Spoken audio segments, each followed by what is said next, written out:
आपने मुझे मेरी बात रखने का मौका दिया।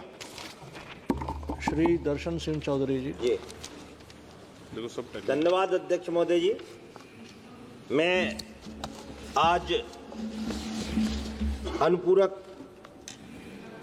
अनुदानों की पूरक मांगों के लिए और यहाँ पर खड़ा हुआ हूँ और पहली बार यहाँ पर लोकसभा में जनता के आशीर्वाद से मैं धन्यवाद देता हूँ हमारे होशंगाबाद नरसिंहपुर लोकसभा क्षेत्र की नर्मदापुरम की जनता को कि जिसने यहाँ पहुँचाया, और मैं गर्व महसूस करता हूँ। आज जो अनुपूरक बजट, सबसे पहले तो मैं अपने जो मित्र विपक्षी मित्र जो इस बजट का विरोध कर रहे हैं, मैं केवल इतना ही कहना चाह रहा हूँ, डिमांड उनकी व्यक्तिगत बहुत आ रही, बहुत डिमांड्स उनकी आ रही हैं। एक तरफ वो डिमांड कर रहे हैं और दूसरी तरफ वो बजट का विरोध कर रहे हैं। दोनों में हंसना और गाल फुलाना एक साथ संभव हो नहीं सकता। इसलिए ये बजट, इस बजट में जो अनुपूरक जो मांगे की गई हैं 87,762 करोड़ रुपए की हैं, और उसमें से भी हमारी 44,142 करोड़ की जो निवल लगातार नेट कैश आउटगो है वो मांग की गई है। और मैं इसका पुरजोर तरीके से समर्थन इसलिए करता हूं कि 102 विभागों का प्रत्यक्ष मांग इसमें रखी गई है, जिससे कि हमारी योजनाएं कमतर ना होने पाए और उनका काम लगातार चलते रहे और अति शीघ्रता से उनका पूरा हो सके। और जब हम इस बजट को देखते हैं तो बजट में हर वर्ग के लिए, जहां हम किसानों की बार बार हमारे मित्रगण कर रहे हैं, तो मैं आपके माध्यम से ये कहना चाहता हूं कि जिनके पैर न पड़े बीमारी वो का जाने पीर पर आई। किसानों की केवल बात करने से किसानों की समस्या का हल नहीं होगा।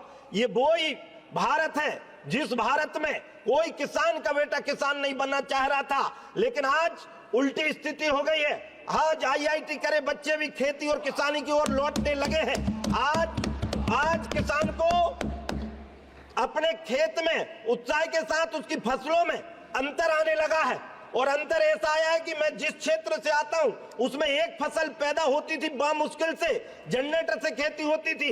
लेकिन मैं राज्य सरकार का, तत्कालीन राज्य सरकार का और वर्तमान राज्य सरकार का, डॉक्टर मोहन यादव और माननीय शिवराज सिंह जी का धन्यवाद देता हूं कि उनके योगदान की वजह से, उनकी क्रियाशीलता की वजह से और माननीय मोदी जी के आशीर्वाद से हमारे यहाँ जो सिंचाई की परियोजना शुरू हुई और जिसमें केंद्र का भी पर्याप्त सहयोग रहा, जिसके कारण जो 7 लाख हेक्टेयर में सिंचाई हुआ करती थी वो 47 लाख हेक्टेयर में हो गई है, और आगे 67 लाख हेक्टेयर तक उसका ले जाने का लक्ष्य लिया गया है।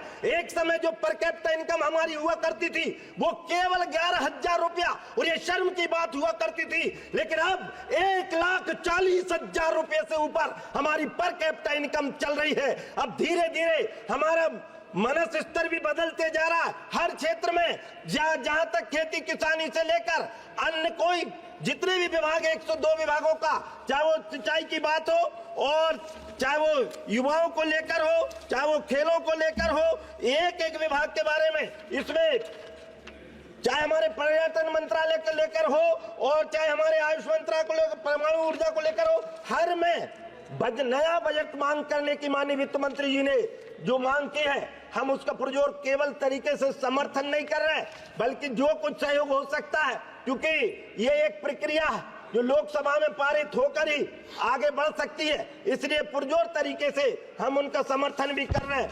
आज जो वर्तमान में इस बजट के अनुसार, क्योंकि खरो कमावे खोटो खावे हमारे यहाँ जो कहावत चलती है, और माननीय मोदी जी के नेतृत्व में अब एक आशा की किरण जगी है।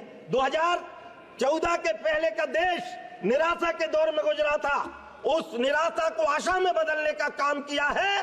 तो भारत की इस अर्थव्यवस्था ने, जो 11वीं अर्थव्यवस्था आज 4थे नंबर की अर्थव्यवस्था बन गई है, और केवल 4थे नंबर की अर्थव्यवस्था नहीं बन गई, 2047 तक हम इस अर्थव्यवस्था को, भारत को फिर से विश्व गुरु बनाएंगे और स्वामी विवेकानंद के सपने को पूरा करेंगे। नास्ते धमस की घोषणा आपके अनुसार या जो नेट में देखी जा सकती है वो भी पूरी होगी और भारत विश्व गुरु बनेगा। मैं हमारे वित्त मंत्री जी का हृदय से धन्यवाद देना चाहता हूं कि आज जो देश में प्रगति की हर चीज में, अभी हमारे माननीय सदस्य बोल रहे थे कि एविएशन मिनिस्ट्री में काम नहीं हुए, तो आप ध्यान करें कि जब तक डॉक्टर मनमोहन सिंह जी की सरकार में किसी का नाम नहीं लेना चाहता, लेकिन उस समय तक केवल 74 हमारे हवाई अड्डे हुआ करते थे, लेकिन अब बढ़कर माननीय मोदी जी ने उनको 83 और बढ़ाकर लगभग 170 से ऊपर करके, और एक नया उत्साह है पर्यटन के क्षेत्र में। अब जगह जगह देखते हैं, मैं जिस लोकसभा क्षेत्र से आता हूं, पचमढ़ी हमारा एकमात्र हिल स्टेशन है, मैया नर्मदा उसकी गोद में हम सब बसे हैं, और इसलिए मैं माननीय वित्त मंत्री जी ने हमेशा ही हमारे क्षेत्र को बहुत कुछ देने का काम किया है। हमने पिछली रेल लाइन मांगी, उनको दे दिया। मेरा एक निवेदन और है कि हमारा क्षेत्र में 4 लेन बहुत आवश्यक है, विकास की दृष्टि से भी और अन्य सब सामरिक दृष्टि से भी। पूरा चाहे हमारा हरदा टिमरनी से लेकर नर्मदापुरम तक और नर्मदापुर से लेकर पिपरिया से होते हुए करेली तक जोड़कर, और 4 लेन से 4 लेन यदि जुड़ जाएगा तो हमारे क्षेत्र का विकास द्रुत गति से दौड़ जाएगा। मेरा निवेदन, हमारे क्षेत्र में गन्ना किसानी की गन्नों की खेती होती है, उस पर अनुदान देने का काम करें, सामूहिक मिल बनाकर, और उनको भी काम बढ़ाने का और किसानों को लाभ देने का काम करेंगे। एक तरफ एक और बात जो है, एमएसपी पर मैं धन्यवाद देना चाहता हूं हमारे वित्त मंत्री जी को और प्रधानमंत्री जी को। पूरे देश में यदि समर्थन मूल्य पर कहीं सबसे ज्यादा खरीदी हुई है तो हमारी सरकार के कार्यकाल में हुई है, और बची हुई फसलों का भी, बाकी फसलों की भी समर्थन मूल्य में खरीदी हो।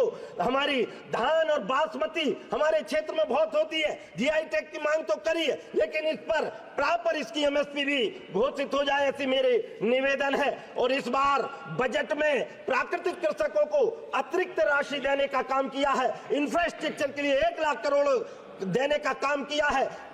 1 करोड़ किसानों को 2 साल के अंदर नए प्राकृतिक कृषक बनाने का काम लक्ष्य जो लिया है। मेरा माननीय वित्त मंत्री महोदय से निवेदन है, इसमें गौ माता को आधार बनाकर और गौ माता के उत्पादों को बढ़ावा देकर कंक्लूड कर रहा हूं भाई साहब, कंक्लूड कर रहा हूं सभापति महोदय।